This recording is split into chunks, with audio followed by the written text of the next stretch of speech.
Hawks fans, we are just over a week ahead of the 2025 NBA draft. And of course, you see Zaccharie Risacher from last year's draft. I am super excited because with what's going on in the NBA, the Atlanta Hawks are definitely making some noise. And this has serious implications for the Atlanta Hawks' future, mainly because so many different things are swirling around about Coach Quin Snyder, about Trae Young, about all of the different free agents that the Atlanta Hawks actually have on their roster right now. And so what I'm going to do today is I'm going to give you guys an update as far as Coach Quin Snyder and what's been going on with him in the NBA. Of course, some teams have reached out to him as far as taking over their head coaching position. So I'm going to definitely give you an update on that, as well as I'm going to talk about some of the players that the Atlanta Hawks plan on retaining, as well as Atlanta's decision as far as extending Trae Young and giving him that max deal and hopefully keeping him in Atlanta, and as well as keeping the core tight. Again, Zaccharie Risacher, Dyson Daniels, Onyeka Okongwu, Jalen Johnson. Those five, in all honesty, the Atlanta Hawks are going into next season with a lot of steam and a lot of headway. A lot of people are keeping their eyes locked in on the Atlanta Hawks, and I am here for it. So let's go ahead and jump right into it. Before we go any further, let me go ahead and welcome the show in. What's happening, everybody? My name is Walter Pollard, and this is Atlanta Hawks Digest. You know what I'm saying? I want to thank you all for joining me and my man's Chris. We've definitely got up the subscriptions. I will say that. I know that about the last time I gave you guys this projection, we had about 36.4% of guys or people that are viewing the content that are actually subscribed. So that's perfectly cool. You know, big round of applause to you guys. The other 62% of you guys definitely would love to see you guys keep coming, keep viewing us, keep commenting, talking to everybody in the comments. I love to see it. I love the conversation. So keep it going. And we definitely want to keep things going into next season. Now, of course, the Atlanta Hawks, they definitely have been busy. I'll just say that. They have been busy. I've talked about how there are a lot of things that need to happen for the Atlanta Hawks before we get into next season. Okay, they of course fired their general manager from last year. His name skips me now, out of sight, out of mind. Right, Landry Fields. Yes, Landry Fields. So of course the Atlanta Hawks got rid of their general manager, Landry Fields, on the other side of the play-in, playoff type deal or whatnot. It was the second year that the Atlanta Hawks have actually entered into the play-in tournament and had an early exit. And so of course there had the front office needed some moving around. Of course, they got rid of the general manager and then brought in Anssi Sala as the general manager, or the general manager in place. I feel like they're going to actually name him the general manager. But of course, you see these two gentlemen here. Bryson Graham is senior vice president of the Atlanta Hawks. Senior vice president of basketball operations. Let me get it correct. And Peter Dinwiddie, a senior vice president of strategy and analytics. So again, I like how the Atlanta Hawks have approached this offseason thus far. As a matter of fact, I actually am impressed with the moves that the Atlanta Hawks have made these last couple of years. You know, bringing in Zaccharie Risacher with the first round draft pick last season, and then implementing him into the offense and just full speed ahead. Unfortunately, the season didn't end on a good note for this young man, but the fact is he has made a stamp for the Atlanta Hawks right off the bat, and that was something that needs to happen. So major shouts out to those guys because they are now part of the Atlanta Hawks organization. Now I think we do need to lock in a president of basketball operations because we have a vice president, of course. So we need to lock in a president of basketball operations. We still got the draft next week, so we definitely have to get ready for the number 13 and 22 pick in the first round. Definitely happy to see that we have picks, or we have some picks in this year's draft. Definitely want to take the next 4 to 5 years piece by piece by piece, because things can definitely change within a blink of an eye when you look at basketball, for sure. So definitely impressed with that. But what we have to talk about and discuss discuss is Coach Quin Snyder. So according to Shams Charania, last week the New York Knickerbockers, or the Traveling Pants, if I like to call them, and I was of course corrected, but that's nonetheless, neither here nor there. But the New York Knicks have actually reached out to Coach Quin Snyder. Let me get over to Coach Quin real quick. So yeah, the New York Knicks have reached out to Coach Quin Snyder to be their 32nd head coach in team history, of course, after their exit from the Eastern Conference Finals. My honest opinion, I felt like that was a bit haphazard. I felt like the Knicks should have given Tom Thibodeau another year to run it back with this core group. Got to remember, the Knicks have they made a trade with the Timberwolves, sending Julius Randle and Dante DiVincenzo to the Timberwolves while bringing Cat over to the New York Knicks.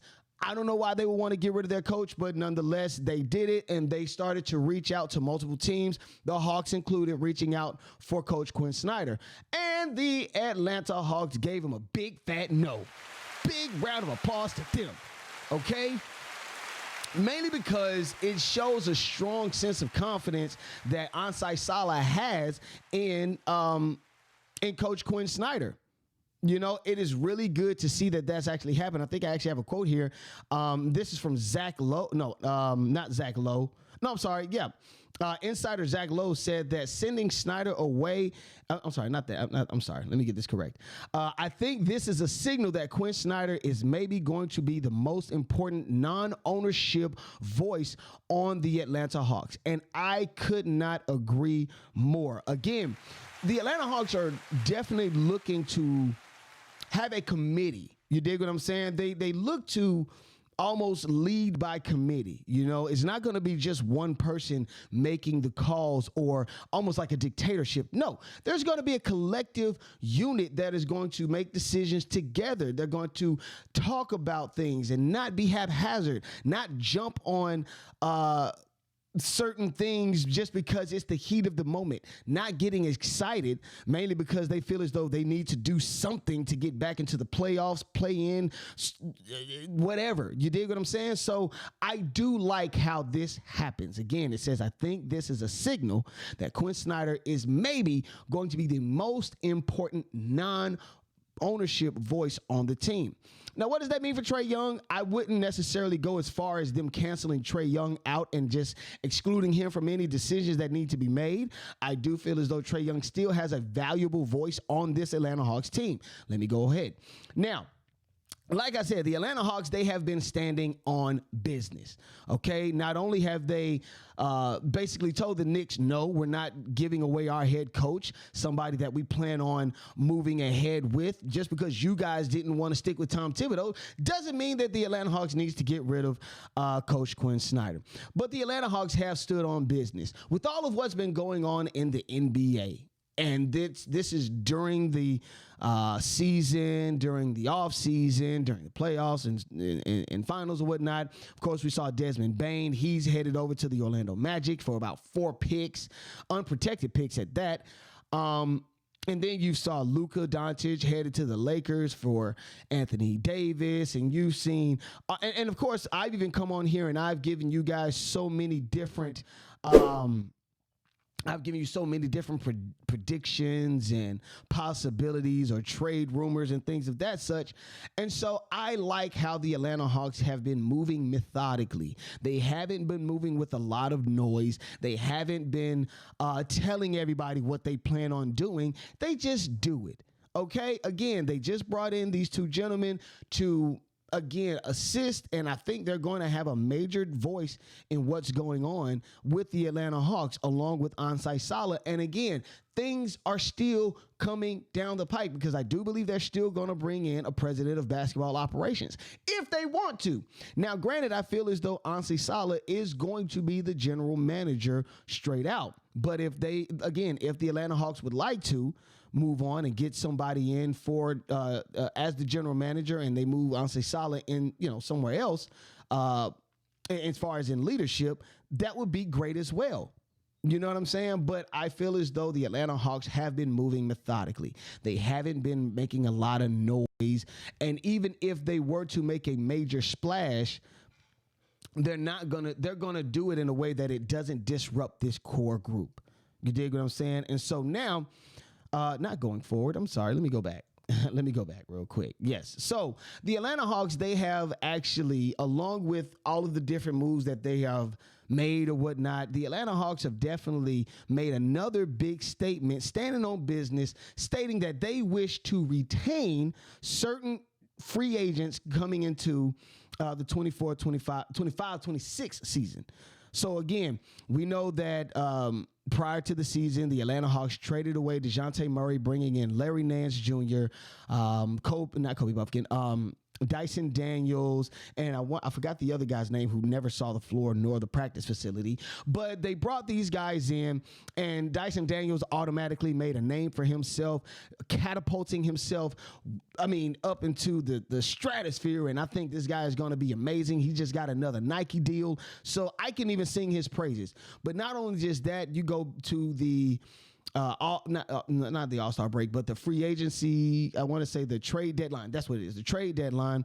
They were able to bring in Caris Levert, Terrence Mann, George Niang, and they were able to do that in such a short time because they were heavily pursuing Kevin Durant, which unfortunately fell through, and he, stayed with the Suns, and now there's a possibility. Anyway, we can get into that later. But the Atlanta Hawks, they have expressed I wouldn't say interest, but they have definitely voiced that they want to bring back Caris Levert and Larry Nance. Okay, now going over to Caris Levert, of course, he was brought in from Cleveland during the trade deadline, and the young man appeared in about 26 games. The guy had 30 years old, mind you. He averages about 14 points per game, 3.7 rebounds per game, 2 assists, while also earning praises from his locker room leadership. Again, this guy, 30 years old, he does have a veteran presence, and he had an automatic stamp on the Atlanta Hawks. He was expected to be a bucket getter for the Atlanta Hawks, especially when guys like Trae Young and other guys were off the floor, or say if somebody wasn't necessarily having a decent night, one of the key starting five or starting guys or whatnot, he comes in off the bench and he made a name for himself. And it's been a couple of games where he's actually shown up for the Hawks and actually helped them get to a W for the night. So again, this young man is pivotal. Again, even going back to Larry Nance Jr., before he ended up on the injury list, or the injury bug ended up getting to him, and I want to say that was on the other side of the All-Star break, and it almost took him, I think it took him out for the rest of the season. But bringing him back, again, another veteran presence. He has the ability to play inside and out. He has a good shot. Nance, 32 years old, appeared in about 24 games due to a lingering knee issue, but shot 44% from deep and maintained a presence in the locker room. That is important to me. Again, when I look at different championship teams, they have a good component of a few things. It's not just one thing that we normally see. You see veteran presence. You see youth or young guys that have the energy to play multiple. I'm talking 48 minutes. You dig what I'm saying? 46, 35. These guys are able to play long minutes, and then the team comes together. And normally that doesn't happen without the veteran presence. So again, Larry Nance Jr., Caris Levert, I feel as though this is going to be an awesome thing. And then going back to Trae Young. Okay, I didn't stutter. I added it in. Anyway, I was trying to give a DJ vibe, whatever. But Trae Young is, he's up for a 4-year, $200+ million extension. The max, not the super max, because if he were, NBA first team, he definitely would have been entitled to that. But he is entitled to a max deal. Now, this is important again for the Atlanta Hawks. I told you how I like how the Hawks have been moving methodically thus far. They haven't been loud about what they're doing. They've been thinking it through. And though and the people that they do bring in, they intend on having them work for, literally make something happen. And I do believe that all of these moves center around this young guy. I feel as though they intend on retaining Trae Young long before he gets to free agency, long before there's a possibility that he could even leave the Hawks. And now the only thing that's standing in that way is Trae Young himself. He has to accept, and I do hope that he does that. Listen, so many things are going to be coming down the pike in these next couple of, until the season starts, because again, you got free agency, you got trades, you got all these different things that are going to be happening, and I am excited for it. I'm going to be here giving you guys all the updates, and of course, Chris is going to do the exact same thing. My name is Walter Pollard. This is Atlanta Hawks Digest, and I am signing out.